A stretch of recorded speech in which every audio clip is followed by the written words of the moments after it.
Good morning, everyone. Having a little trouble with the screen. Okay, we're up to Perek Zayin Mishna Hay. And again, discussing different parts of a tree, different parts of plants, about what the different parts, whether they have the sanctity of Shemitah or not, meaning not just the fruits itself, but other parts of the tree or the plants.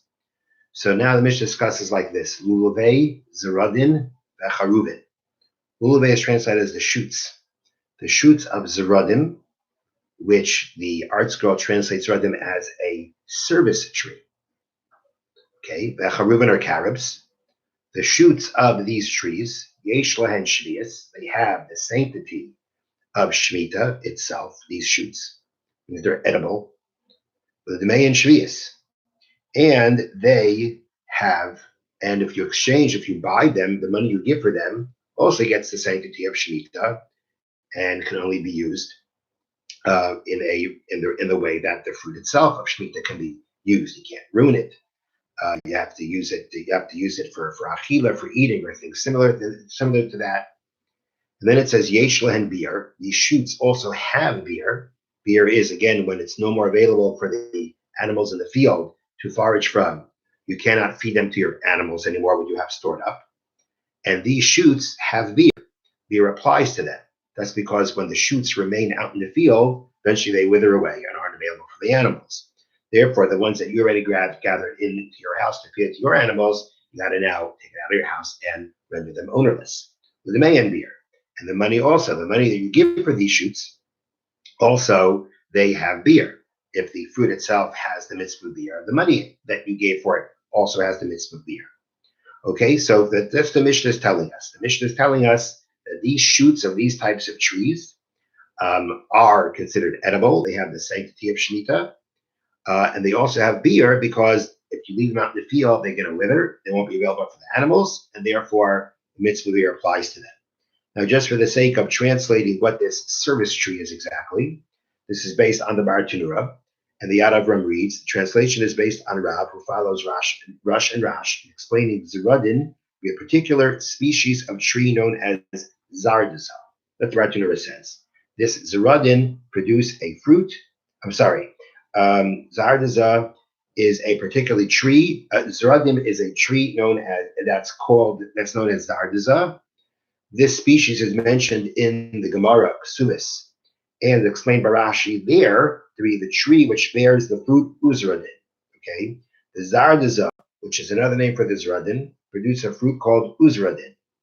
This fruit is mentioned in Kilayim and is explained by Rav there to be the sword apple. Accordingly, we have rendered Zeradim as the service tree, the fruit of which is known as sword apples. Okay, so now you've got a little bit of background as to what this Zeradim tree is, and we just learned again the shoots of the Zeradim and of the carob trees have the sanctity of Shemitah. They have beer, and their money exchanged for them also has those laws. Now, next case of trees of other shoots of other trees. Lulavei ha'ela, the shoots of a ela. Ela, again, is a type of tree, which the art scroll translates as a terebinth. Butna is pistachio. Vatadin are thorns. Ratura says these thorns have inside of them a bean, a seed, a black seed that's edible. So the shoots of all these trees, Yesh Lahen Shvius, they have the sanctity of Shemitah. That means they are edible. The shoots themselves are edible. We're talking about the shoots of a thorn bush that has those kinds of beans, those kinds of seeds in them. We're talking about the shoots. The shoots have shvius, they have the sanctity of Shemitah because they're edible. With meha and shvius, the money you exchange for them has the sanctity of Shemitah. Ein lehem beer, but they do not have the obligation of beer. L'demeyan beer, nor with the money that you exchange for them have beer. And the explanation what that would be is that these shoots do not wither. If you leave them out in the field, they do not wither, and therefore they are always considered available for the animals in the field.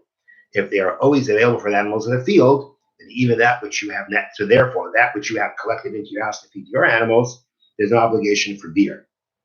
So again, these are edibles, and therefore they have the sanctity of Shemitah, and the money exchanged for them has sanctity of Shemitah. but there's no biur to them or to the money exchanged for them, because the actual shoots don't wither in the field, don't wither when they stay out in the field, and therefore they're available to the animals of the field. Okay.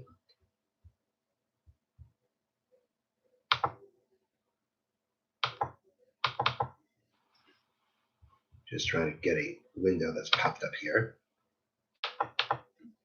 Okay. Avol la'olin yesh biur. When we talk about the leaves, they do have biur. Because they do fall off from their fathers, from their branches. Branches are called here figuratively fathers. So even though we said that the shoots of these trees don't have biur, the leaves do, because the leaves do fall off the trees and they wither. So the leaves are also edible. They have the sanctity of Shemitah, and they will have biur different than the shoots. The shoots don't wither, the leaves fall off from the trees, and they do wither, and therefore they do have biur. So the Yad points out that the Mishnah discussed the leaves of these shoots, the shoots of the Allah, the Butna, the Atadin, but it didn't discuss the leaves of the cases brought down at the beginning of the Mishnah, which were the shoots of the service tree and the carob tree. What happens by those leaves? So there seems to show some want to learn that if we say that the shoots of those trees do have biur because they wither, then all the more so the leaves. I mean, the leaves shouldn't be any different. It would make sense to say the leaves are the same. And therefore, the Mishnah didn't mention biur for the leaves, but it'd be obvious because if the shoots have biur, the leaves have biur. However, the Rambam actually brings down that the leaves of the carob trees and of the service trees actually do not have biur. At least it says it by the leaves of the carob tree. The Rambam brings down the leaves do not have biur, which means according to the Rambam, the leaves evidently the leaves of the carob do not fall off until new leaves are already in place. So that throughout the year there are leaves on this tree. So being that throughout the year, so again, there's got to be new leaves fall off, but by the carob tree the Rambam holds, the leaves won't fall. By the time the leaves do fall off, then there'll be new leaves for the animals to eat from, and therefore there's no issue of the field animals not having what to forage from when it comes to the leaves of the carobs, because there's always going to be such leaves available, and therefore the Rambam says, although the shoots of the carob tree do have biur, the leaves don't. Okay, don't do the Sefer HaMitzvot.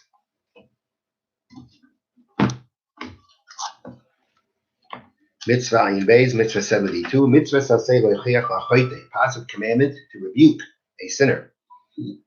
Shneimar, as the pasuk states, Loichiach Loichiachas Amisecha. You shall surely rebuke your friend. The idea that when you rebuke him, besides telling him what he's doing wrong, there are other things you have to say. You have to tell him Shehu Chayte al Atzah b'Maasav Haroyim. You got to explain to him that he is hurting himself with his evil actions. You have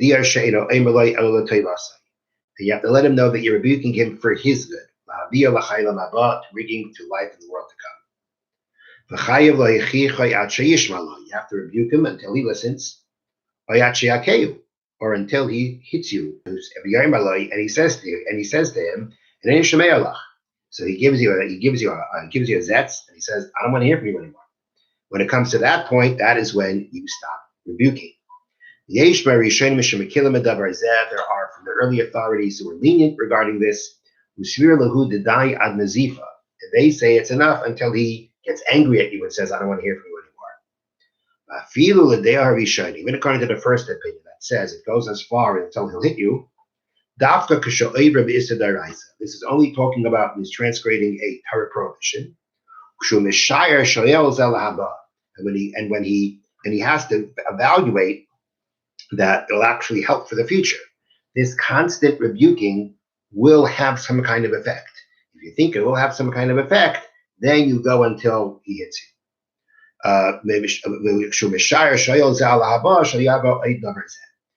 Again, so either it's a Torah prohibition, and you have to be able to evaluate that it's going to help for the future that he won't do this again. So apparently you think that you told him to stop. He's not listening. but you see that, you still think that it could help. Well, then if it could help, you keep on going until he hits you.